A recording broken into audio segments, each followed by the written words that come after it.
Olá pessoal, um bom dia a todos.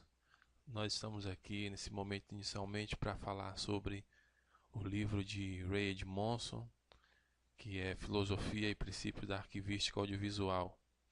E nós podemos perceber que a obra de Edmondson ela cumpre um papel importante no Brasil, pois a área de preservação audiovisual era carente de publicações em português.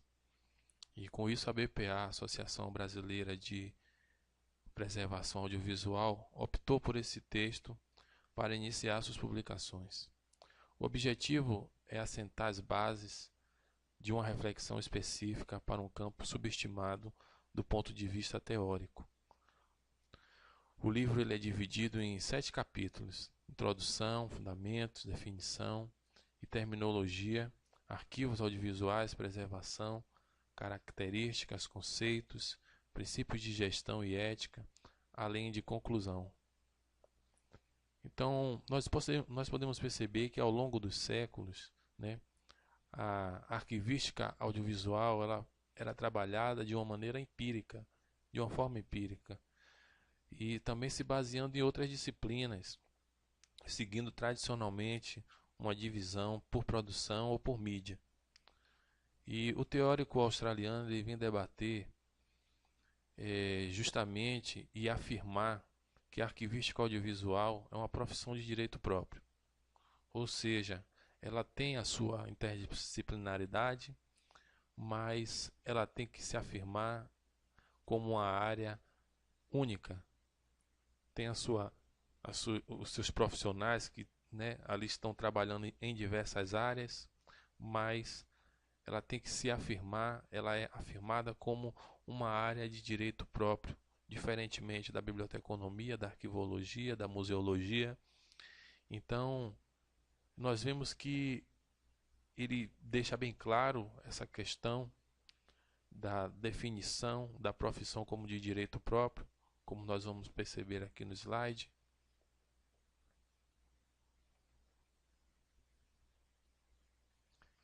E também ele vai definir o conceito de arquivo audiovisual, que é uma organização ou um departamento de uma organização cuja missão eventualmente consiste em facilitar o acesso a uma coleção de documentos audiovisuais e ao patrimônio audiovisual, mediante atividades de reunião, gestão, conservação e promoção.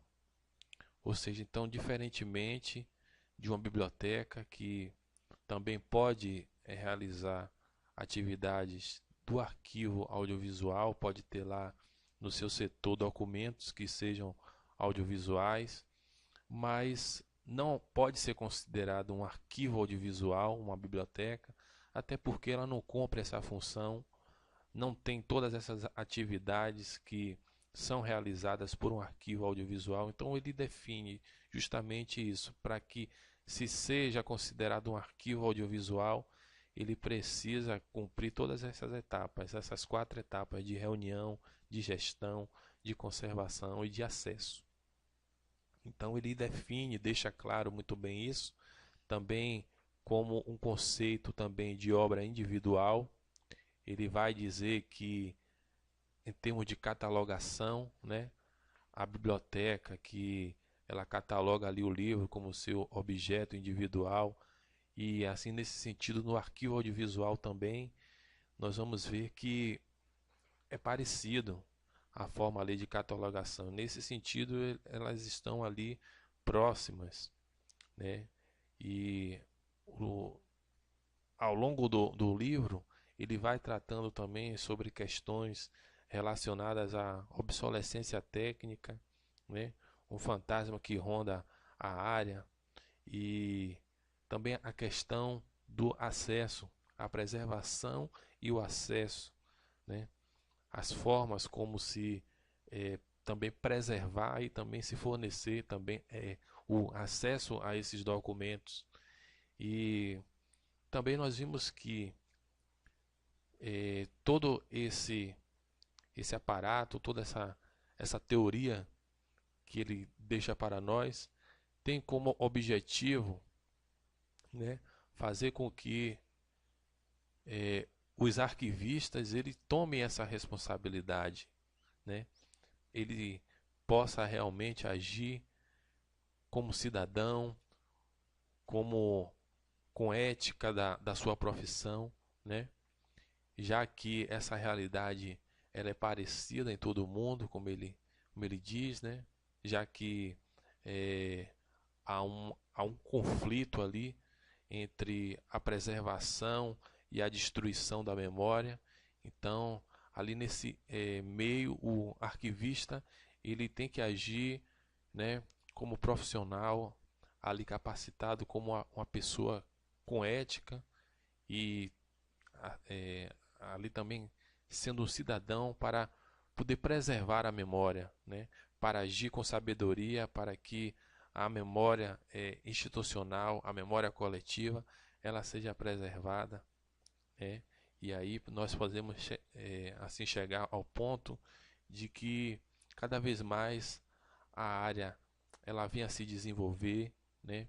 Cada vez mais tenha assim uma visibilidade, principalmente no Brasil, e haja esse crescimento, né? Em prol dos arquivos audiovisuais. Então é isso. Eu acredito que esse foi o meu entendimento e ao longo mais nós iremos comentar sobre os subtemas que tratam também o livro. Obrigado.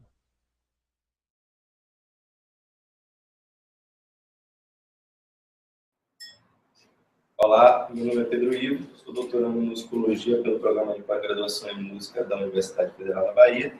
Estou aqui para apresentar, junto com os meus colegas, Franklin, Sueli, Joséane, Nancy, Leise e Leandro, virtualmente, uma resenha falada e comentada sobre o livro Filosofia e Princípios da Arquivística Audiovisual, do autor Ray Edmondson, originalmente publicado em 1998, com sua segunda versão revista e ampliada em 2004, e traduzido para o português por Carlos Roberto de Souza, no ano de 2013. Para isso, após a leitura na íntegra do documento, dividimos os capítulos para uma explanação mais organizada, com discussões ao final. Tudo isso será registrado num arquivo audiovisual digital disponível publicamente na internet, visando garantir dois princípios importantes da arquivística audiovisual: a preservação do documento e o seu acesso. Edmondson nos coloca a questão da identidade de um arquivo audiovisual e seus profissionais, pensando em uma teoria e filosofia da área.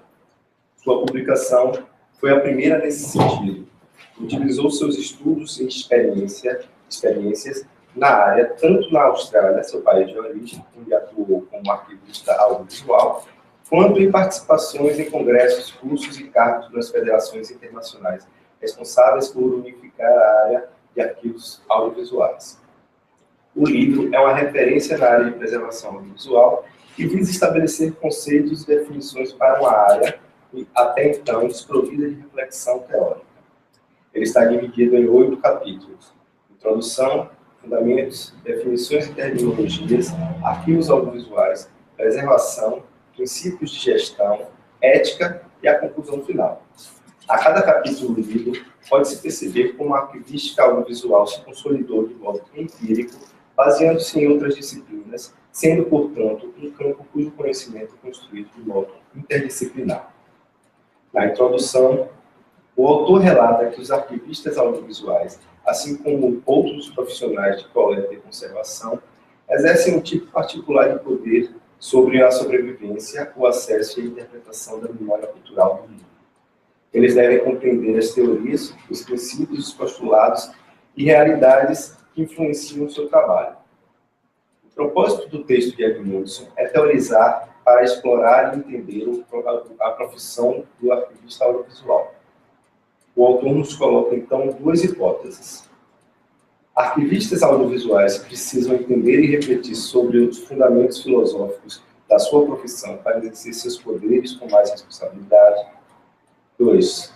Arquivistas audiovisuais devem estar abertos à discussão e ao debate em defesa de seus princípios e práticas.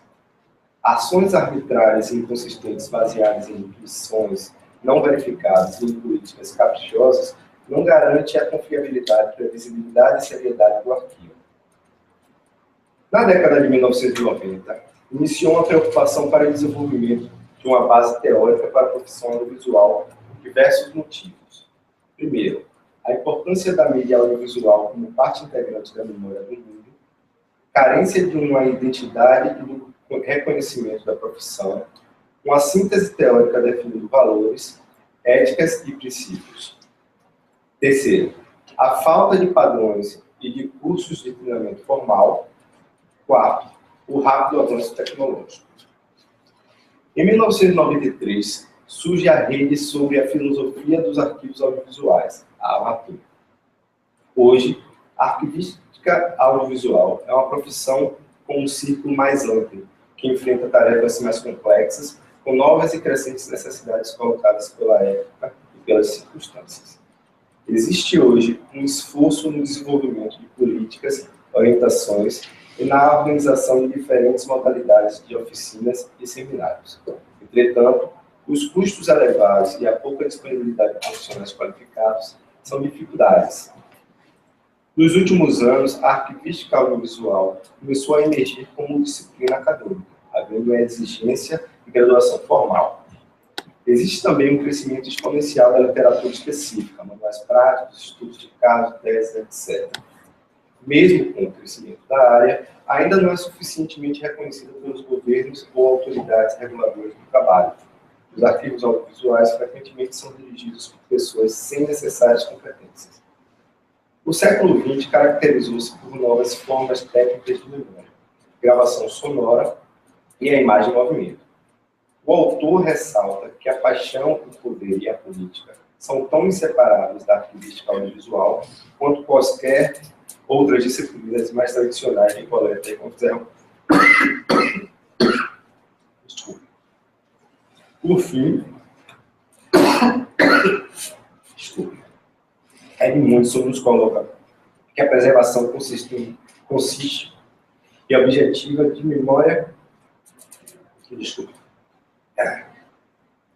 Edmundson nos coloca que a preservação consciente e objetiva de memória é um ato intrinsecamente político e pleno de valores.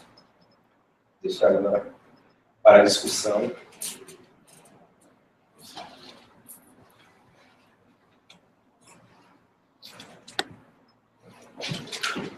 Dar agora acesso para a discussão. Ok. Pedro, eu considero, colegas, eu considero muito importante as questões actuais del tema de la archivística audiovisual. Yo considero muy importante el tema de digitalización, ¿sí? De procurar o dar seguridad de la conversión de un formato estándar a un formato digital. La obsolescencia, cómo preservar esos formatos que son muy antiguos. El valor del artefacto, el artefacto antiguo, cómo preservarlo como tal. Me parece muy importante la diferencia que hay entre los países. Hay países muy desenvolvidos. Un ejemplo que hablábamos era Brasil no se parece a Colombia. O sea, Brasil tiene una infraestructura audiovisual diferente, ¿sí? Mas Brasil no se parece a Europa, ¿sí? Y hay unas diferencias. El tema de las federaciones, los organismos que apoyan la protección audiovisual o la promueven. Ya que un tema muy importante para mí es la comercialización y el Internet. Son los temas que me parecen muy importantes porque la comercialización debe, para mí, apoyar essa indústria, esse mercado.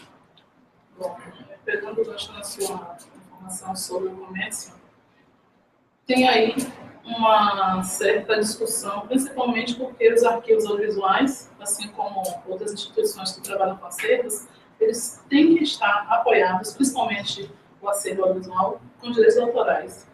E aí que começa esse entrave. Por quê? O autor, ou os parentes, as pessoas que tenham detenham do nome, né, da patente dessa obra, ele vai sempre questionar, ele vai estar sempre tentando influenciar no acervo, e o profissional, arquivista audiovisual, ele precisa ter regras, normas, políticas éticas baseadas na instituição que ele está estabelecido, juntamente com as instituições nacionais e internacionais que as regulam, para que isso não seja um entrave permanentemente. Então, essa é uma questão que eu acredito que deve ser vista sempre, e principalmente fortalecida para as políticas das iniciativas nacionais e internacionais. Complementando, um ponto também, eu vi como evidente, Edmilson nos coloca a questão da identidade de um arquivo audiovisual e de seus profissionais. E mesmo sendo uma área de estudo relativamente nova, os estudos de documentação estão ampliando e vem tomando espaço nas instituições, que foi evidente nesse texto de Edmilson. E outra coisa também que eu pontuo é a questão da indústria e comercialização. A ideia de novas tecnologias vem dominando no século XX e também início do século XXI. Portanto, e também a noção de desenvolvimento que coloca para a gente a questão do desuso dos formatos. É algo assim que ainda tem que ser muito discutido, apesar de apenas grandes e novas experiências, mas algo não sai do pensamento. Como é que vai ficar essa memória?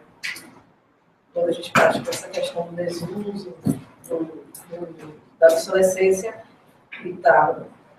Então, algo que eu fico ainda me interrogando. O que me chama a atenção nessa parte do texto, como você falou do contrato, que mídias, os filmes, eles eram considerados como mídias substituíveis e hoje se observa que eles necessitam de um tratamento mais específico nessa migração. Então, isso me preocupa.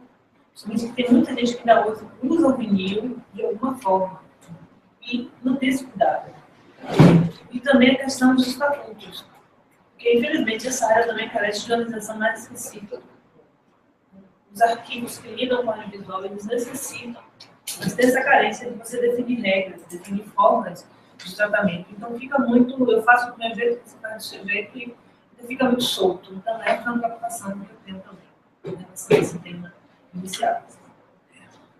Corroborando com o que Nancy disse, como a gente viu, o objetivo desse capítulo é justamente discutir sobre os princípios filosóficos em torno da teoria audiovisual. Então, acredito que essa discussão ela pode contribuir para a prática dos profissionais. Justamente porque, para se evitar que o trabalho seja feito de forma artesanal ou de forma intuitiva por parte das instituições custodiadoras de documentos audiovisuais.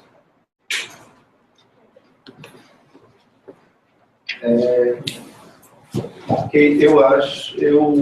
concordo com a parte preocupante, né, da parte da comercialização, mas que eu vejo uma coisa que ele pondera no texto, que é o equilíbrio entre a questão dos direitos autorais e os direitos de acesso, que esse equilíbrio deve haver. Essa questão que o Fernando colocou da comercialização da internet. Então, a internet é muito mais difícil, é muito mais difícil de ser controlado. Acho que é isso. Podemos passar para a segunda etapa. Okay. Para la segunda etapa, yo quiero usar una presentación. Entonces voy a presentarles a todos ustedes una presentación y esa va a quedar dentro del feed. ¿Ok? Ok, ahora ¿Sí? Entonces, vamos a ver la presentación todos. ¿Listo? Sí. Ok, perfecto.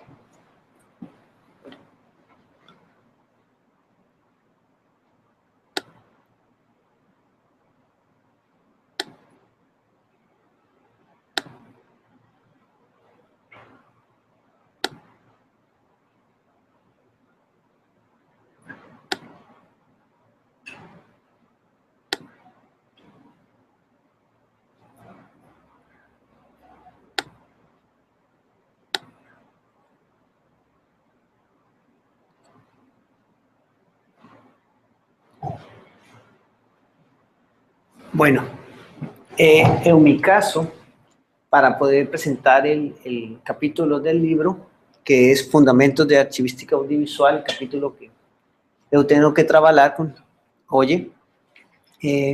decidí hacer um diagrama para poder apresentar a vocês o conteúdo do livro e poder, de alguma maneira, ver todo o seu conteúdo.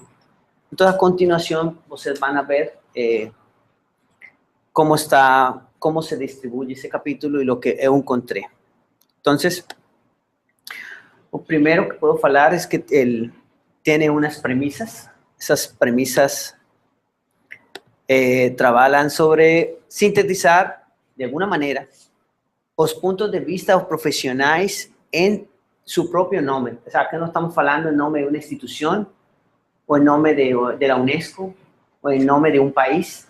El libro lo que trae son opiniones profesionales individuales, de los individuos, ¿ok? No representa instituciones o federaciones. Eso es algo importante que ellos hablan ahí en ese capítulo, me parece importante resaltar.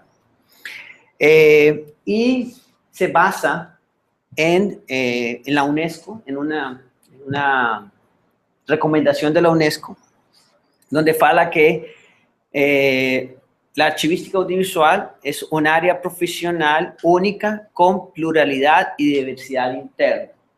Falando de que la archivística tiene muchos frentes, como lo falamos ahorita con el capítulo de Pedro, y en cada frente pueden haber diferentes especialidades, ¿sí? Diferentes profesionales.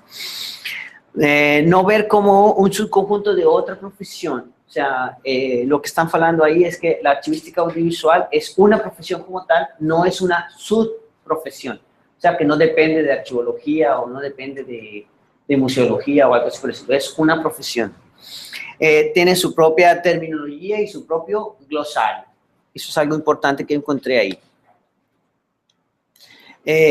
Otro tema que tiene ese capítulo es la profissões.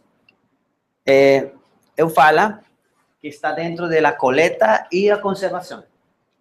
Mas encontramos que hay muchas profesiones dentro de ese grupo. Está biblioteconomía, archivística, conservación de materiales, documentación, ciencia de información, museología, curaduría y subconjuntos que él fala que existen. Archivística de son o de filmes no posee una imagen tan clara y definida en la conciencia colectiva. Todos los profesionales no ven la archivística de son o de film como una profesión, mas lo que el libro fala es que sí lo es. La archivística audiovisual tiene valores. Esos valores son los mismos relacionados con coleta, conservación y los asociados a convenciones de la UNESCO. Esos valores son conservación y acceso, algo que ya habíamos hablado con Pedro y con los compañeros, colegas, como recurso necesario. Conservación y acceso, dos cosas fundamentales. Precisan garantir autenticidad y a integridad de los materiales sobre su cuidado. Básicamente lo que está falando, o que yo entiendo, es que no podemos permitir que se molden o se modifiquen o se alteren los materiales que tenemos ahora. Y hay unas directrices generales en el capítulo. Hay una frase que me gustó mucho que dice: el pasado es fixo, o falando de que nosotros debemos preservar ese pasado de alguna u otra manera. No debe ser alterado. Exigir vigilancia y presteza. O sea, de alguna manera, cuando trabajamos debemos buscar los medios para que se dé esa garantía. Conciencia internacional, mas porque esa no es igual en todos los países por temas políticos. Y no debe existir en nuestros profesionales conflictos de intereses. O sea, no es un tema político, ni de religión, ni nada por el estilo. Otro tema que trabaja es directamente la artística profesional, las características de la profesión. Entonces, él fala que tiene que tener una base de conocimiento y literatura, o sea, que esta profesión debe tener base de conocimiento y literatura, debe tener unas éticas y unos valores específicos, una terminología y conceptos que ya se había falado, una perspectiva y paradigmas, filosofía codificada por escrito, o sea, la filosofía debe poderse consultar, verificar, modificar, ajustar, procedimientos, métodos, padrões y mejores prácticas. Debe existir un foro y una discusión constante y una normativa de formación para todos los profesionales del área. Mas, él fala que existe especialización en temas o soportes, mas no debe existir especialización universal. Lo que fala el libro es que deben existir especialistas por cada rama, mas un especialista general no debe existir o se debe acabar. Formación más práctica y teórica, o sea, menos teoría, más práctica. Formación técnica universal, o sea, que no puede haber diferencia entre Brasil, Colombia, Estados Unidos. Y formación adaptada a nuevas necesidades tecnológicas, como el Internet y cosas por el estilo. Y para terminar, el libro fala que hay algunas asociaciones. Esas asociaciones están divididas en diferentes campos, un campo fragmentado. No es lo mismo la internacional que la regional, son muy diferentes. Y que básicamente es la era del individualista, del profesional individualista acabó, ¿sí? Que los profesionales se deben integrar regional, nacional e internacionalmente para garantizar el acceso y la protección del patrimonio audiovisual. Aquí termina mi presentación.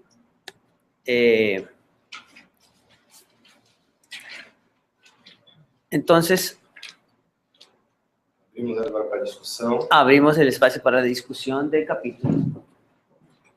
Nesse capítulo, Fundamentos e Definições de Tecnologia, eu noto que é fato permanente na obra essa convergência de pensamentos entre os pares, as pessoas, os autores desse livro, todas as pessoas envolvidas para construir a obra junto com o Edmund. Ele fala que esse livro foi criado com várias intervenções de amigos, de pessoas que trabalham com arquivos, museus, curadorias, bibliotecas, e eles buscaram, né, nessa criação, encontrar termos, definições e uma linguagem comum, né, para que possam vir a desenvolver as atividades da arquivística audiovisual com base na ética profissional, em políticas, normas e todas regulamentadas por algumas instituições, né, como já foi dito, a FIAF, FIAT, Unesp, ASA, Abacrim, Infra, entre outras, vem em conjunto tentando encontrar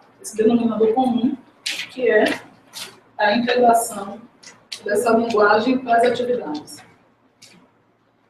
Complementando, como a definição de arquivo audiovisual, talvez por razões históricas, não há uma definição. Do que a colega falou. Também não existe uma definição padronizada, sucinta, para se definir. A mesma coisa acontece com a definição de arquivista audiovisual. É algo que se fundamenta das definições, mas não há uma definição para esses dois temas. Outra coisa também que eu observei é a questão da terminologia. Ela vai variando de acordo com os idiomas. Isso é muito evidente nesse capítulo. E que o arquivo também pode ter vários sentidos, dependendo de significados diferentes, por conta dessa questão da terminologia e nomenclatura. Mais uma coisa aqui.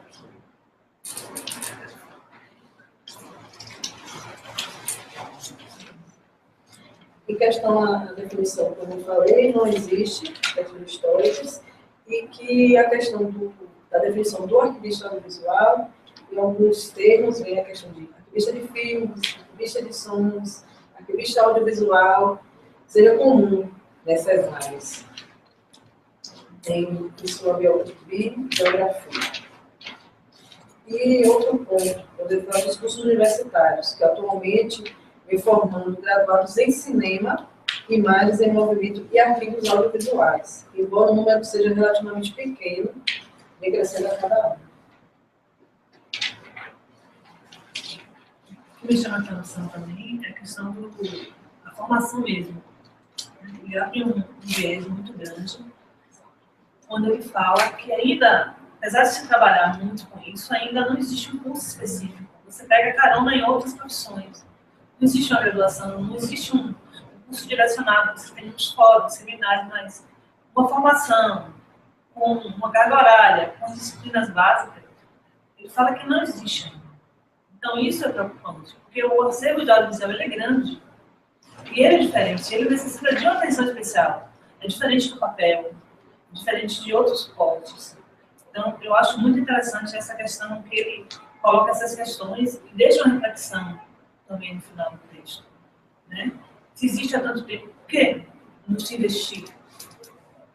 Por que não se trabalhar em cima de uma formação continuada nesse sentido? Então, isso para mim é uma parte relevante desse capítulo. Bastante. Como a Josiane falou, não há uma imagem clara ainda do profissional, do arquivista audiovisual, diferente das outras profissões, que apesar de o autor dizer que há uma imagem restrita, mas ainda assim, do bibliotecário, do arquivista, ainda assim há uma imagem. E aí o ponto de discussão que eu acho marcante nesse capítulo é que ele defende a arquivística audiovisual como uma área independente. E aí a minha questão é, será que essa segregação não acaba desfortalecendo a área? Ou se houvesse uma união, por exemplo, com a arquivística, que tem vários pontos em comum, será que não poderia fortalecer, amenizar um pouco essas questões? Eu tenho alguns pontos também para colocar. O primeiro ponto é em relação às profissões de coleta e conservação, que foi um dos pontos que você levantou ali na parte da profissão, né? É a autonomia profissional dos arquivistas audiovisuais, né? Que ela pode ser fácil, né? Ela pode ser fácil em alguns lugares, em outros não. Essa dificuldade, né? Mas que ela tem que ser relevante em todos os locais, né? Outro ponto é sobre o valor, né? Sobre o valor tem dois pontos importantes, que é a questão que você levantou, né? Que os arquivos precisam garantir a autenticidade da integridade dos materiais e que não podem ser submetidos a pressões políticas, econômicas, sociológicas ou ideológicas. Isso é um ponto muito importante. Além também do que a gente começou a falar na introdução, que foi a questão dos direitos patrimoniais, que tem uma importância aí, uma importância comercial, né? Que deve ser equilibrada a legitimidade dos direitos patrimoniais e do direito universal de acesso à memória coletiva. E aí existe já um conceito, que é o conceito de depósito legal, que é o conceito já da arquivística. Então, isso são os pontos que eu achei interessantes levantar. Agora vamos fazer o terceiro capítulo.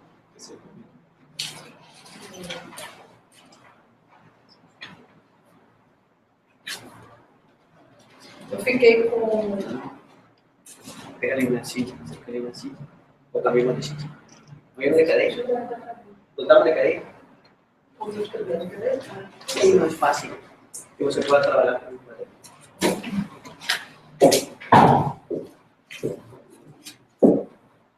Ok. Um segundo.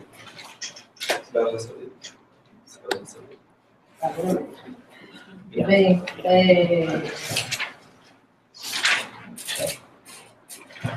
eu fiquei com a parte dos arquivos audiovisuais e o autor não coloca que os arquivos audiovisuais, no caso das instituições que lidam diretamente com as documentações, têm suas especificidades e princípios, normas de conservação. E pensando que durante todo o século XX houve uma explosão tecnológica desses meios audiovisuais, entendidos aqui com outras definições, como obras que contêm imagens e sons reproduzíveis, integrados a um suporte. A área do arquivo audiovisual ainda é insuficientemente estudada e restrita a alguns profissionais no mundo. Outra coisa também é em relação à questão histórica, que só em 1930 que veio a ganhar identidade visível, de se organizar associações profissionais e internacionais que representavam a mídia em específico. E aí, tem tipo categorias que eles colocaram: arquivo de som, filmes, rádios e depois a televisão. Foi seguindo uma ordem basicamente.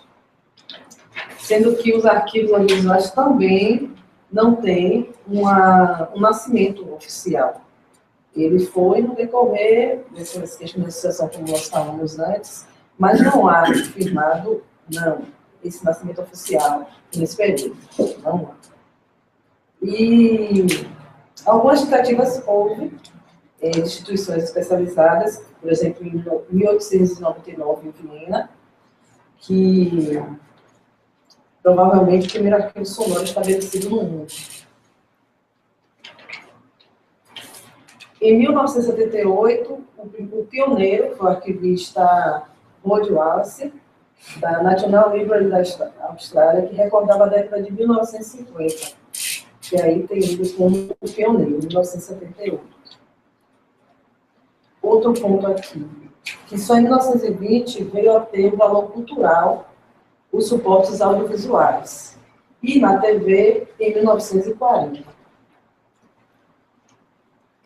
Outro ponto é a questão da história, que varia de país a país. Como o Frank falou até inicialmente, no geral, e a questão de país a país vai variando. Não há um padrão em relação aos arquivos audiovisuais. Além disso, pode também ter a guarda feita por empresas, e pode ser contratada, ele não fica restrito só a instituições públicas, e pode variar um arquivo para outro, que é o que reforça o que a gente acha, que não há um padrão. Em questão da tipologia, os arquivos audiovisuais abarcam uma grande diversidade de modelos e tipos de interesses institucionais. Algo também que eu fiz no livro com a questão da ética, quando a gente vê a questão da não finalidade lucrativa, que é algo que a FIAF condena. Ele não aceita a instituição que visa lucro. Não é condena, né? Mas é algo que fica evidente, que eles pensam que não deve pensar, não deve ver o arquivo audiovisual como lucro, e sim como buscando a sua preservação, apesar das organizações serem independentes, eles têm uma relação de estar trocando as experiências, tanto é que isso fica evidente no decorrer dessa obra, de Emerson, e que também um arquivo nacional é um exemplo, né, deve ser gerido pelo governo, e não deve ter finalidades lucrativas. Em questão da clientela, que é outro ponto também nessa parte, os arquivos são definidos pelos públicos que atendem.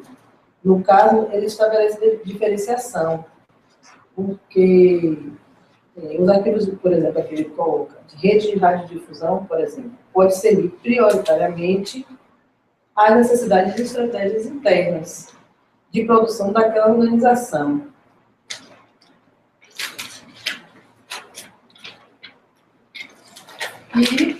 E, como não poderia deixar de falar, os arquivos universitários e acadêmicos, que é uma realidade que nós participamos diretamente.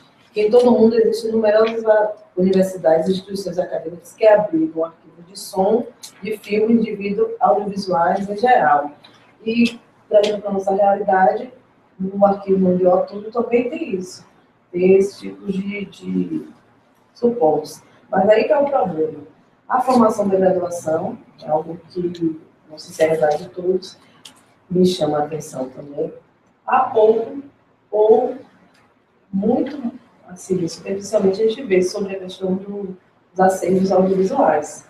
E aí eu proponho que se repense essa questão, principalmente na graduação, que inicialmente você vai ter um contato, e depois você vai na realidade. Sempre, a maioria dos arquivos tem algo audiovisual, e aí você fica meio sem ter como trabalhar, porque não houve um prévio estudo para aquele tipo de acervo. Não é algo que eu coloco. que deveria se pensar melhor na reestruturação curricular e inserir também a questão dos arquivos audiovisuais, que, a meu ver, fica a desejar.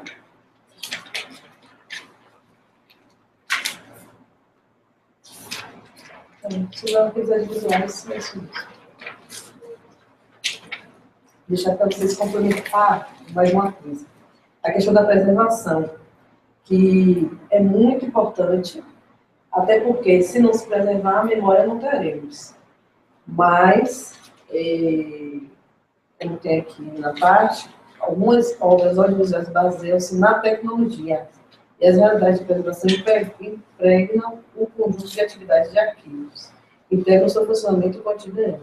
A preservação, que determina as percepções da decisão de um arquivo, a consulta ao material, tem sempre consequências tecnológicas e econômicas maiores ou menores.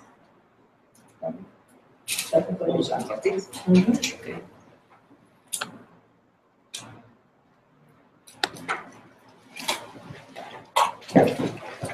Ok, desse capítulo hay três pontos que eu considero importantes, mas não todos são especificamente de livros, mas são apreciações mesmo. A primeira, que deve, a profissão necessita homologar, estandarizar a terminologia. O sea, porque não se parece a uma engenharia de software, ou não se parece a uma engenharia civil, ¿sí? Porque todavía eu percibo que em cada país se maneja um término, ou em cada região se maneja uma forma de falar, de trabalhar, e isso faz que não se vea como uma só profissão, sino como subprofissões. Isso é o primeiro que eu percibo de texto. O segundo, que os profissionais do área, no, que usted falou, no tienen una formación específica en temas tecnológicos, ¿sí? Y eso los afecta. O sea, se precisa en posgraduación o en graduación que ellos profundicen en temas tecnológicos o una especialidad o algo así. Y lo tercero, que es un aporte más mío, es que yo no comparto el tema de la separación económica. Yo considero que para que esto crezca debe buscarse los recursos. Y los recursos son a través de la comercialización. Esse é o meu ponto. Esse capítulo, ele traz os temas relacionados ao suporte, né, tipo de material e de arquivo que são tratados no geral da obra, traz as preocupações sobre a preservação, as informações que não podem, segundo a Unesco, a memória do programa Memória do Mundo, estabelece que esses documentos possuem conteúdo, né, dois componentes, o conteúdo da informação e o suporte, o qual ela se inscreve. E é uma preocupação que deve estar sempre presente para que se tenha como gerir, preservar e também tornar acessível, assim como as políticas para comercialização ou, no caso, para que se tenha um aporte, um suporte para manter, para continuar mantendo, preservando esses acervos, tendo essa autonomia. A instituição em si, que possa ter uma autonomia em gestão, né, financeira própria ou de patrocinadores, para que se tenha como dar continuidade. Até porque a preservação não pode ser pensada apenas para hoje, tem que ser pensada em uma coisa permanente. Então, tem que ter, acredito, é necessário, se faz necessário, que se tenha patrocínio sim, que se tenha financiamento sim, mas de uma forma legítima, para que não tenha dúvida sobre a integridade daquela instituição ou daquele arquivo. Eu vou pegar um pouco do Frank, eu também foram pontos importantes que eu percebi, que a questão do glossário das terminologias não ser uma coisa normatizada, não uma coisa... E isso tem um grande problema, porque palavras elas podem ter um problema de significados e colocações de nuances diferentes em função do contexto do país, né? Então, a gente tem esse problema. Então, a gente precisa de normas, a gente precisa de... E uma outra questão também que o Tanto colocou, muito importante, inclusive, Edmundo só coloca que a formação do arquivista audiovisual, ela tem relação intrínseca com a informática, com a arquivística, com a observação, com a zoologia. Isso é fato. Não tem como um profissional de audiovisual não ter um contato com a tecnologia da informação. É uma coisa fácil. Para trabalhar com vídeo, com som, você precisa entender tecnologia. Em todos os formatos, vídeos e tal. O que me chama a atenção aqui é a questão da preservação também. Porque aí fala muito da importância da preservação, mas não existe instituições que tratam especificamente da preservação de audiovisual. Então, a gente faz as coisas muito pelas relações que se mantêm. Troca de experiências. Troca de conhecimento, troca de experiência. Então, esse ponto também me chama muita atenção nesse texto. Essa questão da preservação do audiovisual, essa importância que eu preciso direcionar para esse tema. Bom, como já foi dito, a terminologia é o que dá consistência à área, né? Ele traz aqui algumas distinções que eu acho legal deixar claro sobre os conceitos que são utilizados indiscriminadamente como mídia, material ou documento, onde ele se refere que as palavras mídia e material estão ligadas somente à questão do suporte. E o documento, que é o que é defendido e usado pela Unesco, tem o duplo significado de suporte mais conteúdo. E aqui, na definição de documento audiovisual que ele traz no capítulo, ele já coloca o documento audiovisual como uma obra. Ele diz que são obras que contêm imagens e sons reprodutíveis reunidos em um suporte.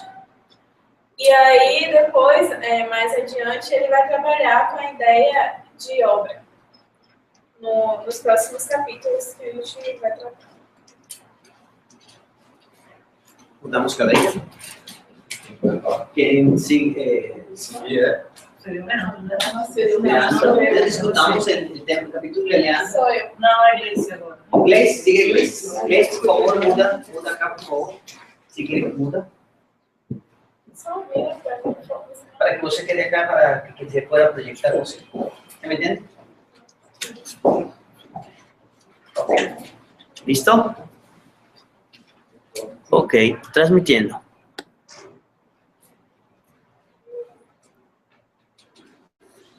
Ok, obrigado.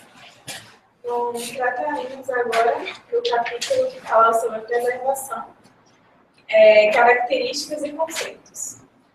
O objetivo do capítulo é apresentar as características que definem os suportes audiovisuais.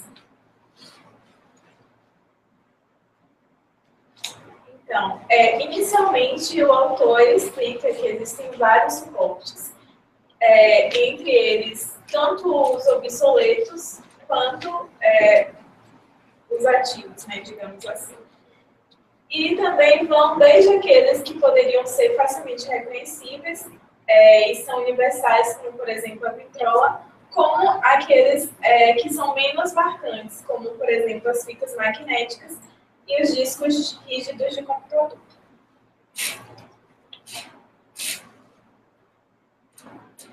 Bom, no capítulo, o autor esclarece um fenômeno chamado de persistência retiniana, que, na verdade, onde ele explica que, na verdade, as imagens, elas são, na verdade, as imagens são fixas, porém, a ilusão dos nossos olhos, né, com a sucessão rápida das imagens, faz com que dê uma impressão de continuidade. Então, essa impressão de movimento que a gente tem em decorrência desse fenômeno. Bom, com relação aos documentos audiovisuais, a gente percebe que a diferença entre os documentos audiovisuais e o documento, por exemplo, físico, o documento em papel, é que o documento em papel ele não precisa do intermédio de um outro dispositivo, como o documento audiovisual, que vai precisar do intermédio de um dispositivo tecnológico para que a gente tenha acesso ao conteúdo. Porém, esses suportes e também os dispositivos tecnológicos são vulneráveis devido às suas características físicas.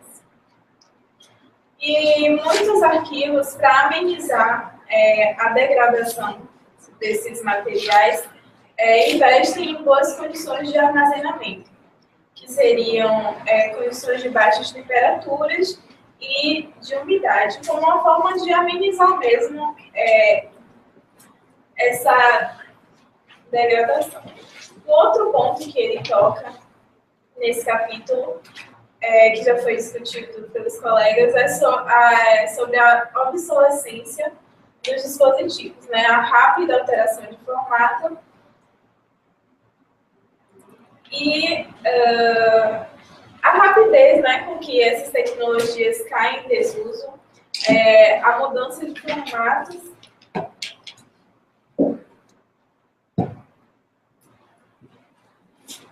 Bom, o que cai em um outro ponto, que seria a migração de mídias, né, a copiagem, que ele fala. Que não tem os seus problemas, né, porque esse processo de migração ele pode proporcionar perda e degradação da informação. Então, essa implicação de migração do suporte pode também interferir na alteração do conteúdo do documento. Então, nem sempre é recomendável que exista essa migração de suportes. Bom, ele dá um exemplo rápido sobre essa substituição, por exemplo, de filme de nitrato por filme de triacetato, e depois se descobriu que os filmes de nitrato são muito mais resistentes. Então, houve uma troca equivocada, na qual as cópias não sobrevivem tanto quanto os originais.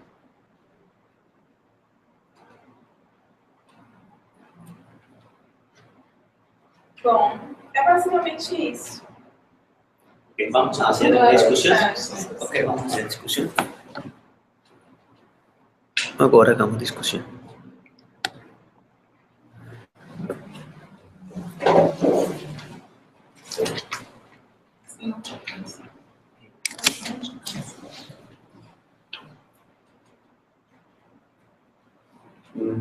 Ok.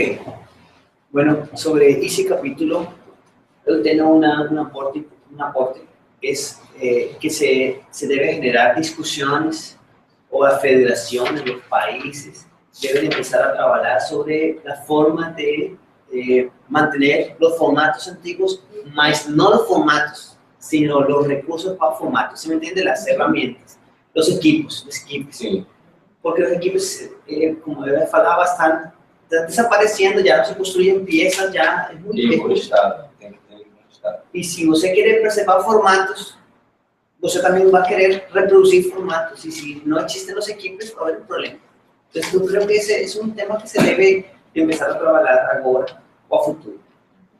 Principalmente porque preservar, como diz a obra, não significa duplicar. É importante se manter, preservar a obra, fazer cópias quando necessário, dependendo da integridade dessa obra, e, como o Franco colocou muito bem, que se mantenha a importância não só da preservação da obra, e sim do suporte, porque a obra em si ela não vai, o usuário não vai poder ler ou assistir a obra sem que o suporte esteja em perfeito estado e condição. Pegando o gancho do que o senhor falou, ele reforça, uma das partes aqui, que manter o suporte mesmo diante da obsolescência. E aí ele fala da questão de ter competências necessárias para fazer um funcionar e manter. Seria o que a gente vem trabalhando, como você falou. Não ficar duplicando. E manter aquilo ali, também partindo para a questão da memória. Porque quando você muda o suporte, você muda o conteúdo. Você até um exemplo lá da frente, um disco de vinil, e depois você passa para uma outra mídia, vai alterar. Que seria muito importante. Nesse quesito também de obsolescência, também eu percebi aqui no texto que ele fala que essa mudança de mídia, essa adaptação à evolução constante da mídia, não é necessidade do arquivo, mas é necessidade do mercado. É o mercado que faz com que essas mídias evoluam, não necessariamente por ser uma necessidade do arquivo ou da mídia, mas por uma necessidade para fins comerciais mesmo. Então, a gente também tem que estar, eu acho que é uma questão que merece um pouco de atenção, né? Realmente é necessária mudança, é necessária migração, ou só acompanhar? Porque às vezes a tecnologia não está obsoleta, ela está obsoleta para o mercado. Para determinado país. É isso, mas para o seu arquivo, para a sua necessidade, ela não está. É isso, e às vezes a gente muda, se vincula à necessidade comercial, o mercado que promove essa mudança. Eu acho um ponto muito importante a ser discutido, que é a questão da preservação nos países do terceiro mundo, que é uma dificuldade, né? Poxa, inclusive, do avanço tecnológico, de tudo isso, que os países não têm acesso a esse avanço tecnológico tão fácil.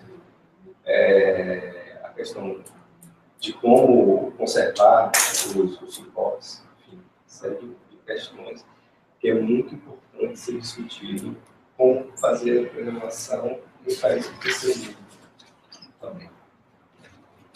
Que não deixam de ser criadores, né? Exatamente. Eles criam o que eles precisam. Muitas coisas que vão se perdendo. Apesar do desenvolvimento econômico ainda está engatinhando, mas deve-se pensar para a prática daquela localidade soluções. Ok, seguimos com a seguinte exposição.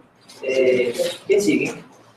Segue o Leandro, mas cada um vai falar um pouco. Ok, falemos de lo de Leandro. Eu quero fazer uma proposta. Por que não saltamos o capítulo de Leandro e que outra pessoa fale o seguinte tema e depois, ao final, falamos o seguinte de Leandro. Sim, porque o Leandro pode conectar agora e... Sim, quem segue? Ótimo. Sim? Nancy? Ok, Nancy. Vamos a colocar a imagem de Nancy. Assim? Nancy, você se queda aí? Tá, tranquilo. Sim? Ok. Eu não queria nem aparecer.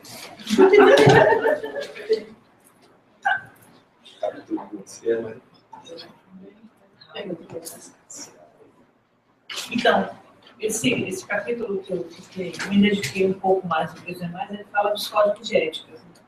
E ele começa falando que a ética na profissão é produto dos seus valores e motivações fundamentais. Então, ele faz uma referência ao capítulo 2, que fala justamente dos fundamentos da profissão. Então, ele diz que 2 fatores são essenciais. Um que é específico do próprio campo da especialização e o outro que baseia-se em regras de vida de sociedade amplamente aceitas. Os códigos de ética em geral são codificação de normas éticas, com orientação para os membros, com garantia para os interessados em seu trabalho, além de funcionarem como mecanismo disciplinário, para fazerem com que as normas sejam cumpridas. Normalmente, esses códigos eles são declarações, eles são emitidos em forma de declaração. Em relação aos arquivos de audiovisual, há códigos de ética a nível internacional, nacional e institucional, centrado em condutas pessoais e na ética das instituições, focando em temas comuns: acesso, acervos, conduta pessoal, conflitos de interesse, dentre outros. Vale ressaltar que as associações da área, elas possuem ou devem possuir códigos de ética. Então, eu fiz uma rápida busca, então, dentro das associações que eu pesquisei, eu quase que não achei nenhum código de ética, nem um código de conduta. Então, eu só achei nessa que está citada aqui, no texto, que é a Associação Federação dos Arquivos de Audiovisuais, que é a FIAP, que é um código de ética, que ele está institucionalizado desde 1998, e também existia um código de conduta da Associação Brasileira de Produção de Obras de Audiovisual. Então, foram as duas que eu achei, um código de ética e um código de conduta que fala sobre a profissão. A ética na prática são orientações que são previstas, as situações, mas elas não oferecem soluções prontas. Então, ela dá uma situação, mas ela não dá uma resposta. Ela deixa para a gente estar no julgamento do valor. É o profissional que, em geral, aceita a responsabilidade de formular um julgamento na esfera ética e nas demais. Então, é o profissional, ele que vai fazer o julgamento ético, de acordo com as suas atividades. Vale ressaltar também que os códigos de ética só têm sentido e respeito quando eles são integralizados nas empresas. Porque tem muitas empresas que têm um código de ética, têm um código de conduta, mas fica guardado na gaveta. Então, ele só tem prática se quando o profissional chega, você dá para ele ler e faz a discussão com ele. Né? Dá o direito dele questionar ali. Porque não é você aceitar. O código de ética, às vezes, você precisa questionar alguma coisa, você como profissional. Porque, às vezes, você vem com uma bagagem que aquele código de ética ele não atende, ou vai de encontro. Então, ele deixa bem claro que esse código de ética ele só tem validade, só tem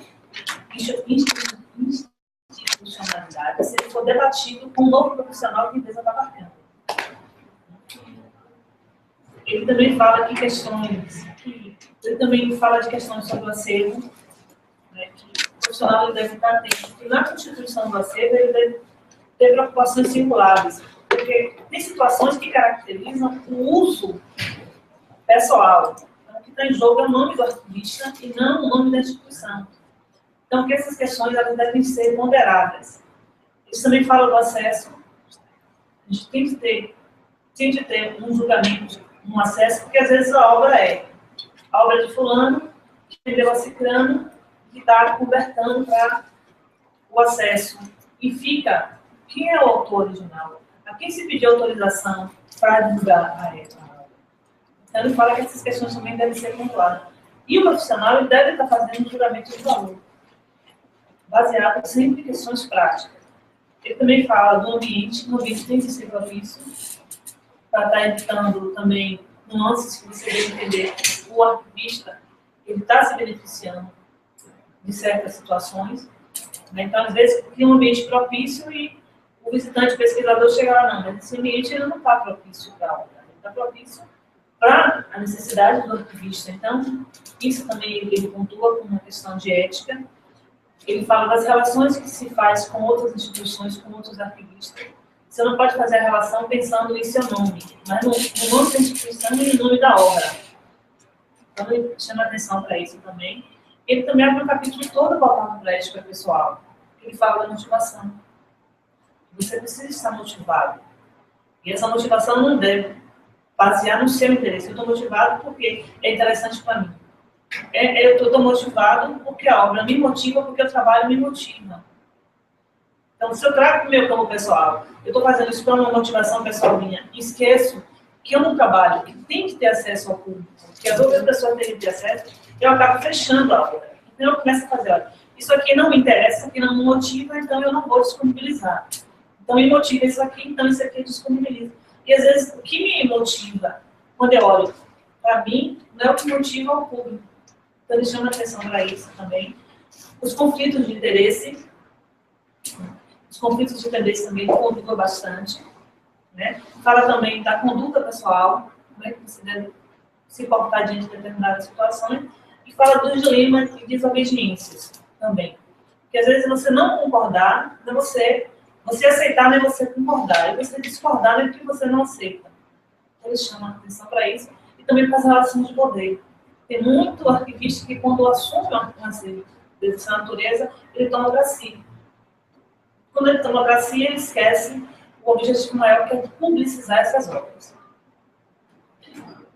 Ok, agora ok.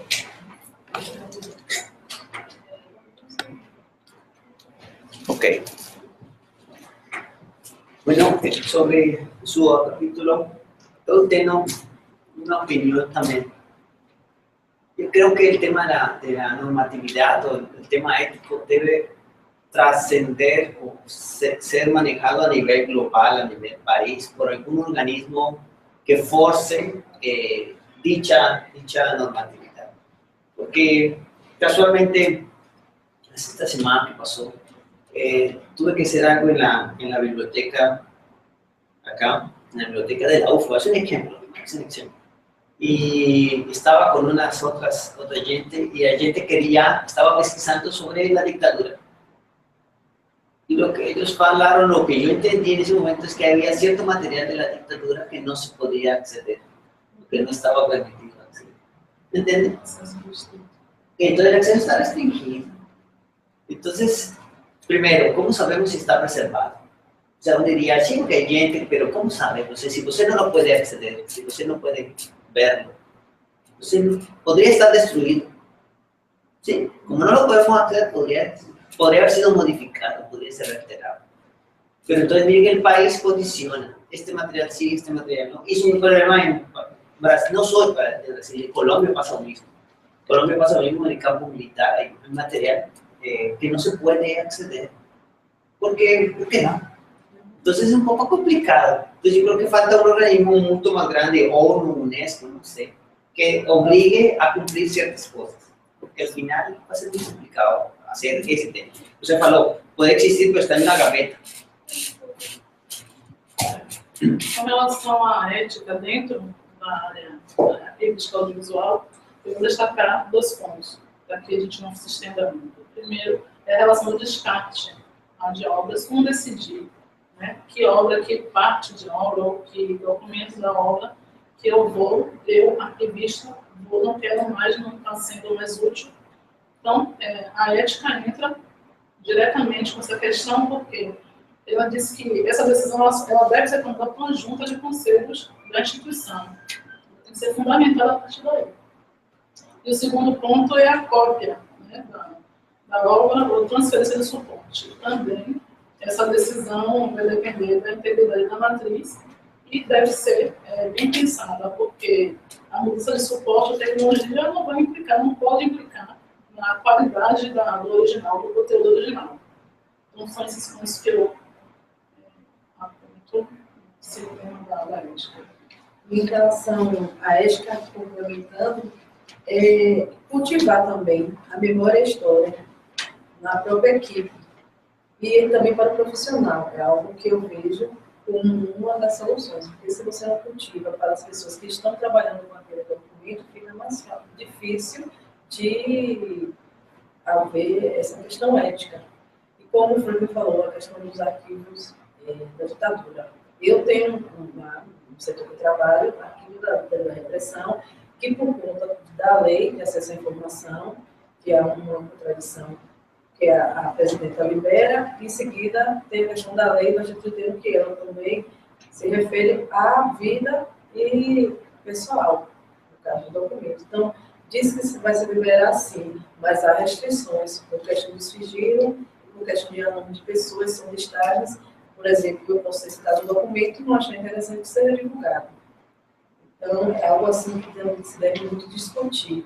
E seria o que? Necessário um órgão bem acima para ver essas questões, que eu vejo como conflitantes. A gente vivencia isso lá no acervo em relação à opressão e repressão. É a dicotomia entre a segurança da informação versus o acesso à informação. Isso. É algo muito complicado. Essa questão da UCINALA foi suspensa. Foi suspensa. Porque houve um relatório. Esse dano de pessoas, situações. E as pessoas não aceitaram. E foram com a lei, né? Então, o respaldo, no artigo 31. Olha, eu não gostei de ser citada, que foi presa, por exemplo, né? E que eu participava do documento estudantil e fui citada no relatório. Eu disse isso, não foi no meu arquivo, no trabalho. Mas houve essa situação no relatório a partir de documentações que foram apresentadas. Agora, eu acho que a publicação poderia acontecer sim. Agora seu nome, isso aí. Porque existem, por exemplo, teve um trabalho agora de um jornalista que ele publicou sobre a questão da prostituição internacional, né? Da comercialização de prostitutas internacionalmente em prostitutas de luxo, né? Ele faz esse trabalho e ele menciona todo mundo, em várias instâncias, pessoas que são de alto poder, ele não fala o nome. Então, eu vou publicar o negócio dele. Não estava vendo esse nome. Sim, todo mundo Saber saber o documento que onde está. está o documento, onde foi o documento que foi produzido. O livro é um livro aberto. Aonde foi produzido tudo isso, ele pode falar agora no nome.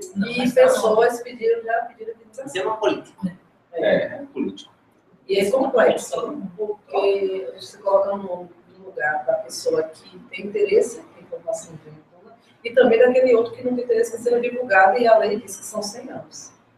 Acho que dá para você. Voltando ao texto, o que Franklin falou sobre a formalização desse código de ética facilitaria, né, o trabalho em conjunto e sairia um pouco dessa questão subjetiva, que é o que a gente está discutindo. Ficar muito na seara subjetiva. Eu acho que a questão de o arquivista ele é opinião político, né? Ele precisa dar confiança, né? Ele precisa ter confiança no ele fazer a atividade dele. Então, é como se fosse um político. Que temática é muito complexo. É complexo. E esse, voltando esse tema que a gente estava discutindo da ditadura, a questão também do nome é uma questão mais política do que ética. Né? Más político que ético, totalmente. Por eso eso es complexo. Porque si no se quita lo político, ya no es complexo. Exatamente. Enfim. Passamos Pasamos al siguiente conclusão. capítulo. Ok. Antes de concluir, os princípios de gestão. Ah, De Leandro. que de Leandro. Debemos hablar del tema de Leandro. Debemos seguir con el tema de Leandro. Seguiremos. Então, vai deixar aberto, né? Sim. Cada um faz Sí. minuto. Pedro, inicia, por favor. Vamos seguir. Sí, você arrancou. Sí. Por favor, sigue. Tempo. Sí. Vamos lá. Eu não quero pensar. Quer? Começa. Bem, esse princípio de gestão ele trata da questão de políticas e lá na frente fala um dos pontos que eu observei que nem sempre essas políticas são enunciadas e definidas com muita precisão. É o que a gente acabou de discutir aqui. Um exemplo, a lei de acesso à informação. Ela vem para liberar e, ao mesmo tempo, ela vem restringir. É um tema, é que esse tema le pega a muitos temas. Isso. O tema dele, le pega a todos muitos temas. Outra situação que eu achei interessante é a questão de recomendação sobre salvaguarda e conservação de imagens do movimento, que a Unesco vem e consagra esse princípio. E outro ponto, a preservação, acesso e gestão dos acervos. O acervo permanente é um objetivo de preservação, como nós sabemos. E sem ele, a mudança não teria sentido. Né? Porque quando você chega ao nível do arquivo permanente, ele está ali para a prova, história e preservação da memória, seja institucional ou seja de arquivos privados que são custodiados em instituições públicas, que é algo também evidente. E aí, nessa preservação, você tem que ver a questão do controle desses acervos, das condições de armazenamento, da questão da conservação dos originais, voltando para aquela questão dos suportes, transferências, isso. Aí tem que estar atento para todas essas. Comprometer a preservação a longo prazo de materiais. Para que não venha a perder a memória. É o que a gente mais busca, né? Preservar aquela questão. Mas é algo que eu não comparto, que não sei vocês que pensam, mas quando a política interfiere en el almacenamiento de información, eso que você está falando de preservar, de informar, no está aplicando. Porque si el Estado no está interesado Também. que essa informação se preserve. Tem também essa questão. El tema ético ya no existe. É. El tema de preservación y el tema de acceso ya no existe. ¿Se me entiende? Entonces, pues, no sé ustedes qué piensan, pero es que yo cuando veo esse capítulo, Por isso, necessidade de normas severas, né? que é como a dúvida de sua aplicabilidade real. Real. Como ele coloca Porque se aqui, você não tem como acessar, como é que você vai saber se ele está preservado? Si no lo podemos ver, ¿cómo sabemos si existe? E, Por ejemplo, que aquí tengo una duda. Mucho del archivo de vocês, o el archivo del mundo, o los países subdesarrollados, los datos están a mano, Uhum. en papeles. O sea, la Big Data para mí, Big Data está en papel, no está sistematizado. O máximo que está es en Excel. É. Mas cualquiera puede borrar, cambiar. Não, você sabe como é que você pode anular. Mas sim, pero você pode acceder. Você pode acceder múltiplas cópias. é como ele coloca aqui, que o acesso e até certo ponto a preservação são regidos pelos direitos autorais. Es que lo que eu falo, mi punto es que está en un libro. Está en un libro. El libro lo tengo eu. ¿Qué hay en el libro? Você tem acesso. No más. Não, Ele puedo quitar na hora. E automaticamente isso pode crescer. Entendeu? e aí eu posso falar sobre aquele assunto e dizer, falar que aquilo é verdade. A única verdade, e aí o teu direito O peor, puedo coger el documento, lo puedo cortar, quitar e dar outro documento. Mas aí que vem Mas eu a penso necessidade que da a mesma ética. manipulação que vocês fazem no digital, você faz no físico. Agora, quando você faz com uma produção mais científica, que você diz de prova, aí complica, porque tanto você vai ter que provar se você fizer a mão, como se você fizer em forma de sistema. Então, eu acho que a manipulação, ela tem dois caminhos, independente de você ter uma legislação maior. Porque eu posso burlar de qualquer forma, eu posso estar fazendo o texto todo na mão e ter toda uma fundamentação teórica que eu possa estar provando tudo aquilo. Mas a diferença está no acesso. Sim, exemplo. Este video que estamos haciendo ahora nosotros, Gary Lopez, y ella escribe sobre el video. Si dentro de 10 años ella ve el video y ya no está en todo el video, ella puede hablar que ella lo vio hace 5 años y que el video mudó. Mas ahora, como no hay acceso, no hay cómo probar. Ese es el punto. Después sí se pueden hacer, pero si hay acceso, alguien puede hablar, decir, no, está incompleto, falta algo. Voy a poner un ejemplo en mi país. En mi país murieron varios candidatos presidenciales durante los años 80. Murieron 4 candidatos presidenciales. Cuando revisaron las grabaciones, por ejemplo, en el asesinato de Luis Carlos Galán, muchas de las grabaciones desaparecieron. Y mucha gente dijo, no, pero nosotros grabamos eso. Nosotros tenemos la grabación. Estaba la grabación, no, pero ahora no está. ¿Por qué la grabación desapareció? Porque a alguien no interesaba. No interesaba que ese film quedara. ¿Sí? Esse é um ponto. E a gente tem que, só complementando, tá? Tem que ter uma missão maior, que é qual? De você servir ao público, o interesse público. Como parte da questão da informação, né? Isso é grande, né? É grande. E, às vezes, ele é manipulado por questões políticas. Vamos passar logo para a conclusão, porque o vídeo está acabando Tá esse bom. tempo. Bom, Certo. deixa eu só finalizar essa parte de gestão para entrar na conclusão, tá? Então, no princípio básico, Entonces mudemos pantalla.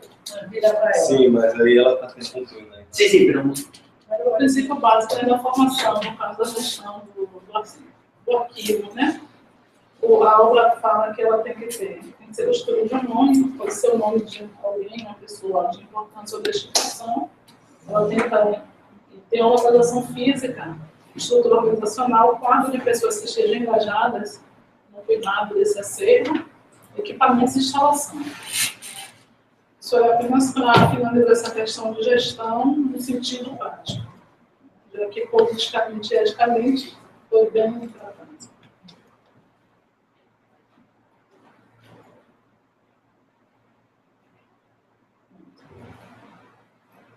Então, chegamos à parte final desse projeto, né, dessa atividade, onde foi possível identificar que, a partir, pensando na condição do mundo hoje, atualmente, faz-se cada vez mais urgente a necessidade de criação de políticas e normas éticas, além da adequação dessas práticas arquivísticas, museólogas e biblioteconômicas, claro, porque, pelo meu entendimento da obra no geral, ela trata do arquivo audiovisual, mas não deixa de citar essas outras profissões, ainda que, no meu ver, um pouco nebulosa quando o autor ele rotula algumas partes, o arquivista, o bibliotecário e o museólogo apenas como um profissional coletor e conservador, sendo que tem uma parte com relação a essa informação, tá? Quando eu penso o seguinte: o que seria o arquivista audiovisual para o autor, se não também um coletor? Até porque o profissional arquivista audiovisual, ele também não deixa de tratar daquela obra, daquele documento, pensando na preservação, no acesso, sim.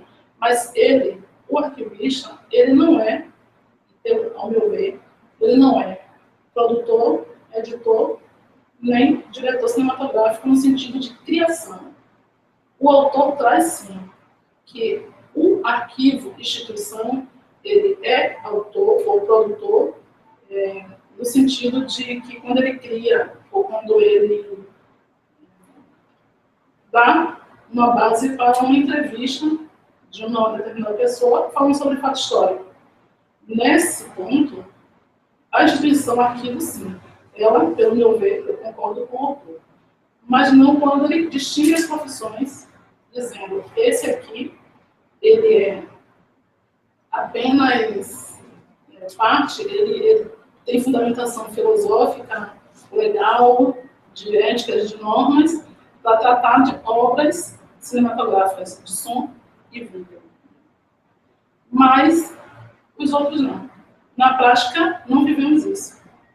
Apesar de que bibliotecários, arquivistas e museólogos ainda têm, até o momento, algumas dificuldades com relação ao cuidado dessas obras, é fato, porque essa linguagem, essas normas, essas éticas ainda estão em construção.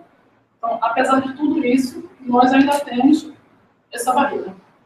E acredito que, com o avançado dos tempos, com o passar dessas novas obras, outras que virão, vamos chegar a, pelo menos, um caminho, uma luz para o caminho. Ok, então, hacemos debate? Sim.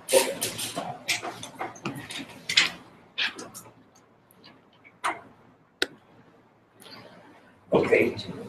Entonces, mi conclusión sobre la conclusión y mi propia conclusión es que es una profesión muy importante para el mundo en general, que requiere una estandarización, que requiere una normativa muy por encima de los países y que requiere una profesionalización, un proceso formativo muy específico. Eso es lo que yo entiendo en mi concepto de la conclusión. O autor nos apresenta em seu texto uma gama de princípios e valores da profissão de forma até recorrente. Como já tive sido, uma obra se propõe ao introdutório. E as questões que permeiam desde a ética pessoal dentro do ambiente do trabalho até casos mais amplos, como o direito público e privado, que é algo ainda polêmico, a se tratar especificamente desse tipo de arquivo, uma vez que há direitos de uso de imagem, direitos autorais, etc. E, para complementar, hoje vivemos uma mudança tecnológica importante, que transforma a nossa relação com a memória e a salvaguarda do patrimônio. O que se começou a chamar era digital, entre aspas, né, terá implicações futuras para as áreas ligadas à comunicação, como também para o arquivo audiovisual. Eu penso que a obra ela não se fecha em si. Acho que tem muitos pontos ainda para discutir. A questão da formação, do acesso, da preservação, as questões éticas. Eu acho que tem muito ainda a se discutir. Eu acho que é só uma porta.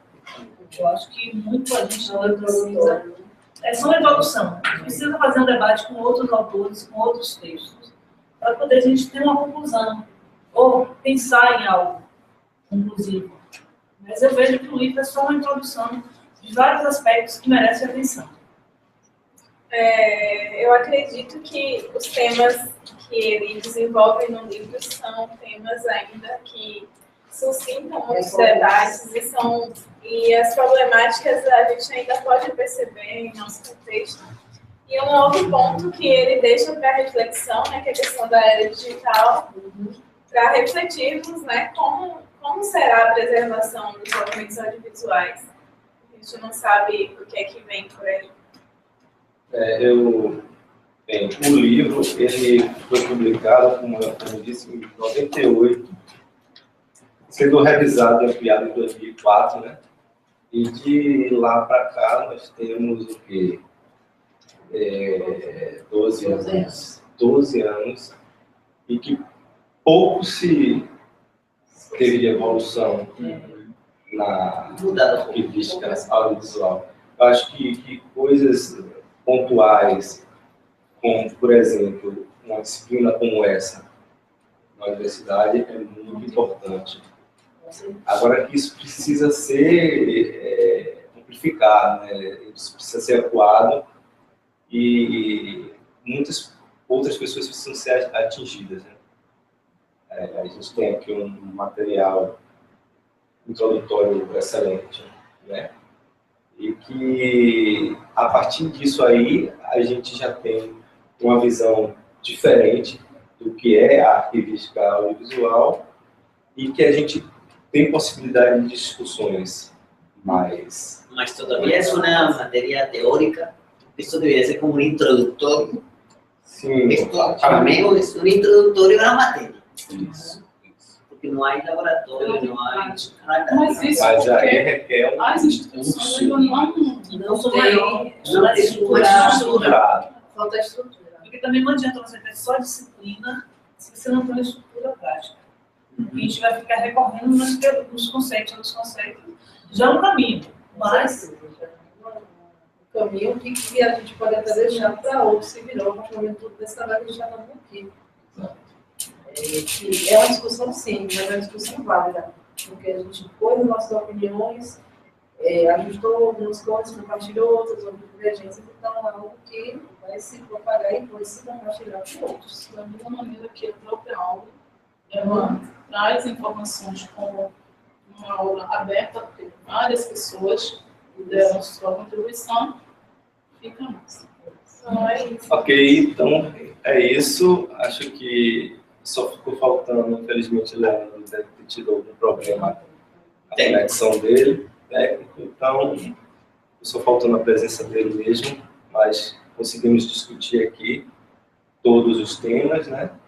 E espero que esse vídeo fique aí para outras turmas poderem estudar. ¿Y despedimos? Hasta luego, chao.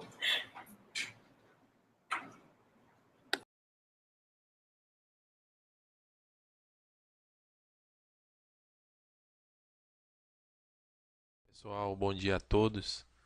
Nós estamos aqui realizando esse trabalho da disciplina de arquivos audiovisuais, onde nós estamos tratando sobre o livro Filosofia e Princípios da Arquivística Audiovisual, do professor, né, o teórico Ed Monson. E nós vimos que, dentro do que foi proposto, nós estamos aqui fazendo essa apresentação sobre princípios de gestão. E nós podemos perceber que o livro ele tem como ideia principal ser uma base teórica, né, já que não se havia essa carência de base teórica. Então ele é um livro que ele serve para embasar, né, para servir de fundamento para a teoria, principalmente relacionada aos arquivos audiovisuais. Então nós vamos perceber que os arquivos, né, eles têm as suas especificidades, Porém, existem princípios fundamentais. Nós vamos entender que, principalmente, os arquivos audiovisuais, eles têm as suas diferenças de suporte, né, de materiais, mas aqui o professor ele se propõe a criar um princípio fundamental, uma base, né, já que ele estava escrevendo esse livro para uma base teórica. Então ele diz que é necessário a criação de políticas, a seleção e incorporação de acervos, ele trata também sobre esse tema, os critérios de exclusão, e nós vamos vendo os demais princípios de gestão ao longo dessa apresentação. Mas o que, como ideia fundamental, ele disse que a princípio, para se fazer uma gestão num arquivo audiovisual, é necessária a criação de políticas, estabelecer, definir a política do arquivo, já que sem nada concreto, sem nada escrito, é muito difícil, né, se fazer uma gestão. E nos arquivos audiovisuais ela é primordial, porque ela vai embasar todo o trabalho que vai ser feito, né, de preservação, de aquisição de filmes. Então nós vamos perceber que as políticas ela tem que ser criadas conforme, né, a realidade do arquivo, porque muitas vezes o que nós, né, vimos algumas políticas que são muito bem elaboradas ou que estão muito distantes daquilo que é a realidade do arquivo.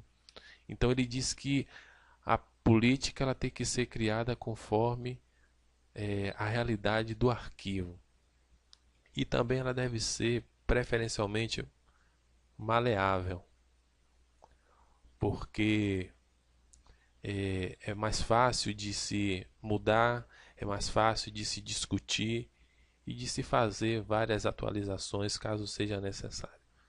Então ele trata sobre primeiramente a política, que é um item fundamental, vai tratar sobre a seleção e incorporação, que são ações subjetivas, critérios de exclusão também.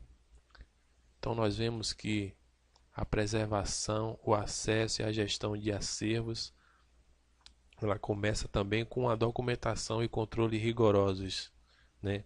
A criação de inventários, completo de acervos, concílio da informática, ou seja, a base de dados, né?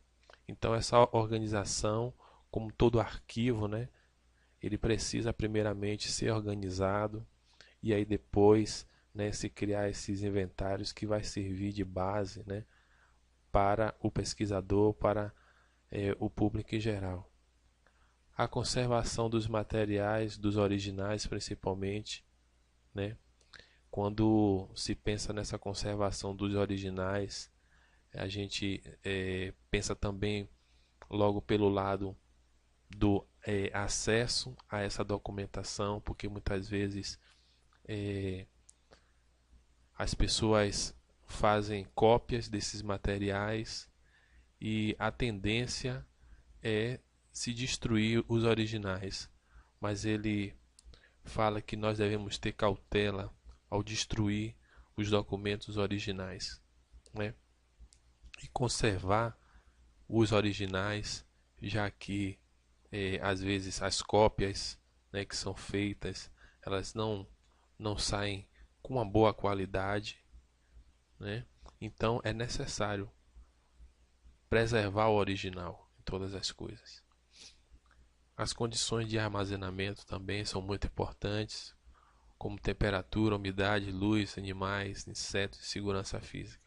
Os requisitos ideais variam bastante em função do suporte, ou seja, nós temos vários suportes, né, de ali materiais que estão no arquivo audiovisual, então é necessário sim, né, fazer toda esse trabalho de colocar na temperatura ideal, ver a questão da umidade, luz, né, ter também a segurança física.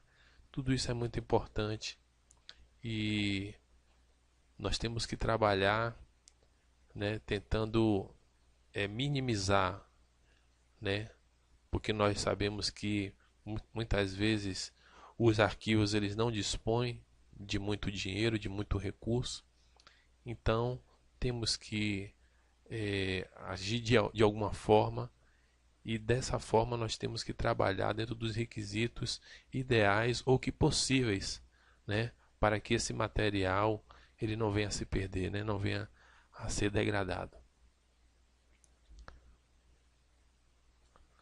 Então, ele também fala sobre a transferência de conteúdo e sua copiagem em formato diferente. Também deve ser usada com cautela. É inevitável quando o original se tornou instável, porém frequentemente traz perda de informação. A recomendação é réplicas exatas do original, ou seja, com a transferência, né, de conteúdo, né? Nós vimos que muitas vezes as cópias, né, que são feitas dos materiais originais, né, elas trazem alguma dificuldade, trazem alguma perda para o material original. Então nós vemos que também é necessário ter essa cautela. E nós vemos que entre se fazer uma cópia e destruir o material original, é melhor não fazê-la, né? Então a recomendação também para esse tipo de cópias é que sejam réplicas exatas dos originais.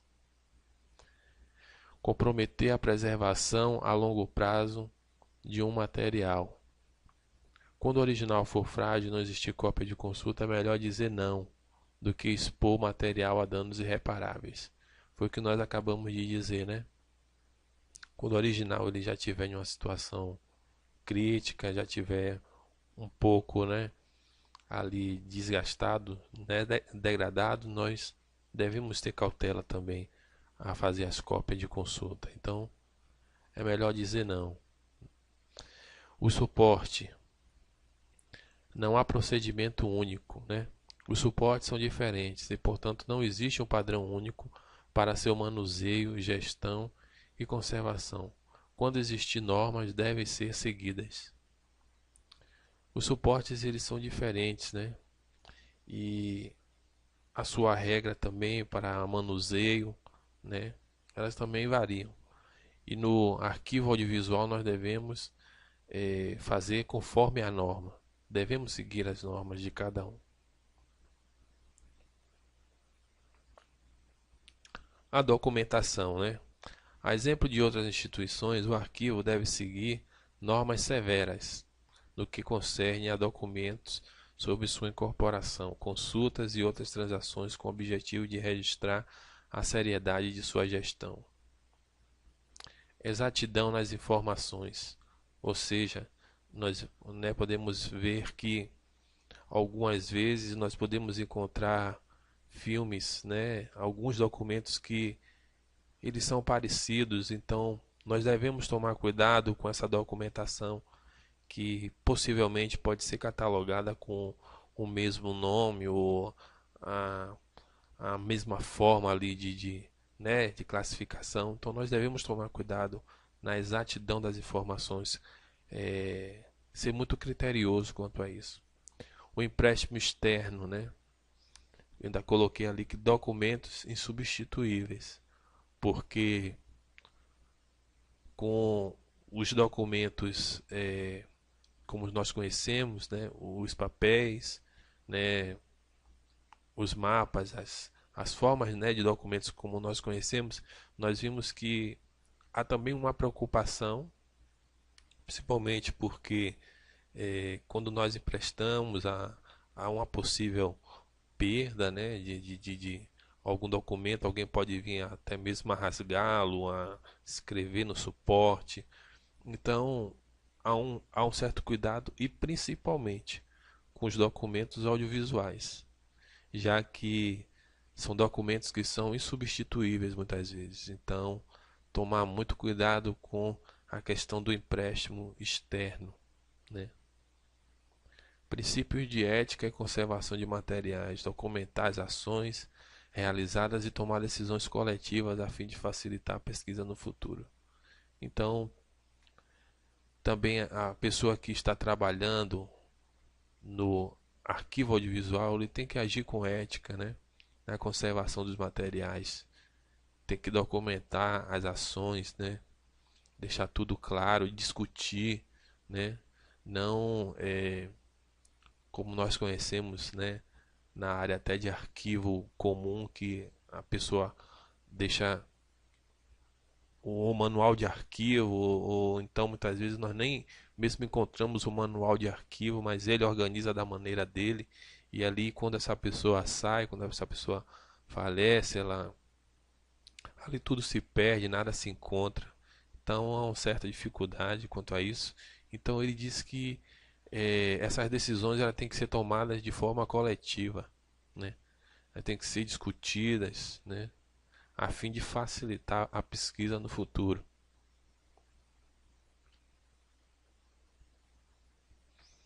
A catalogação, né? A catalogação é um arquivo audiovisual, um instrumento-chave de acesso e ponto de partida para a pesquisa. Então, a catalogação é uma atividade intelectual que segue normas internacionais.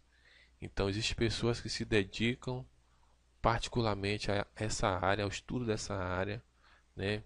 E a catalogação ela envolve um trabalho também de assistir também os filmes, né? Coletar os dados.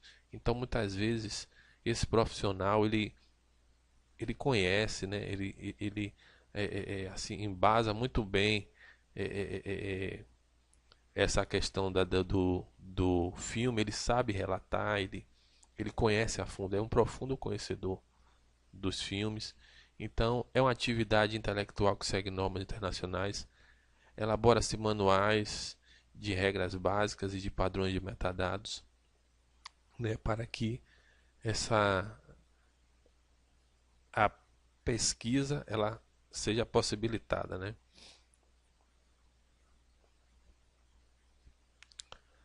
Por fim, ele trata sobre os aspectos jurídicos e nos arquivos audiovisuais exercem suas atividades no âmbito do direito contratual e da legislação dos direitos do autor.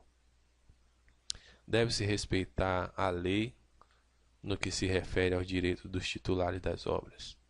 Quando existe dificuldade em identificar os direitos autorais, o interesse público deve se sobrepor, permitindo consulta ao acervo. Aqui ele diz que realmente é necessário, né, o arquivo ele está de acordo com as leis, né, de direitos contratual, né, direitos aqui do autor, e muitas vezes há uma dificuldade, né, principalmente quanto à doação ali de materiais, quando se passa de família para família. Então há uma dificuldade em saber quem é detentor daqueles direitos. Então ele diz que, tendo essa dificuldade, eu acho que vale a pena dispor esse material para o público, né? Vale a pena permitir essa consulta ao acervo e principalmente, né, fazer com que, porque, por exemplo, no, existem arquivos audiovisuais em que ele é fiel depositário, então ele recebe toda a documentação independente, como nós conhecemos, né? Aqui nós aqui podemos dar um exemplo, é o CONARC, né? Onde ele recebe todos os documentos, né, dos órgãos que são do Poder Executivo. Então, se caso ele fosse ali um arquivo audiovisual, ele iria receber toda essa documentação, todos esses filmes, né, todos esses materiais de uma determinada esfera de poder. Então ele ali não teria que se preocupar muito com isso, mas muitas vezes esses arquivos, né, eles não são assim, são feitas também doações, alguns documentos que ali trazem assim, essa dificuldade em saber quem é o detentor das obras. Então ele diz que nesses casos é bom que se permita a consulta ao acervo, e quando possivelmente esse detentor desse direito, né, o titular da obra, ele aparecer, que se pague, né, o direito pela reprodução das imagens. E por final ele afirma: nenhum arquivo é uma ilha. Ele aqui retrata a importância da relação e troca de informações entre arquivos para estimular as trocas, influenciando prioridades e indústrias e demonstrando-lhes utilidades e valor. Ou seja, hoje nenhuma instituição, né, ela vive sozinha, principalmente um arquivo audiovisual. Pode ser aquele da mais importância, pode ser aquele de menor importância, mas ele deve dialogar, sim, né, e tem essa troca de informações que visa a estimular, né, a produção, a indústria, e também faz com que agregue valor à área, né, à profissão. E assim nós podemos ver que a arquivologia, os arquivos audiovisuais, eles vão, né, assim, crescendo, tendo visibilidade e a cada dia sendo atribuído o seu valor. Gostaria aqui de agradecer a todos e dizer que esse é o meu comentário sobre as ideias do livro, e principalmente no tópico princípio de gestão. Eu agradeço a todos. Bom dia.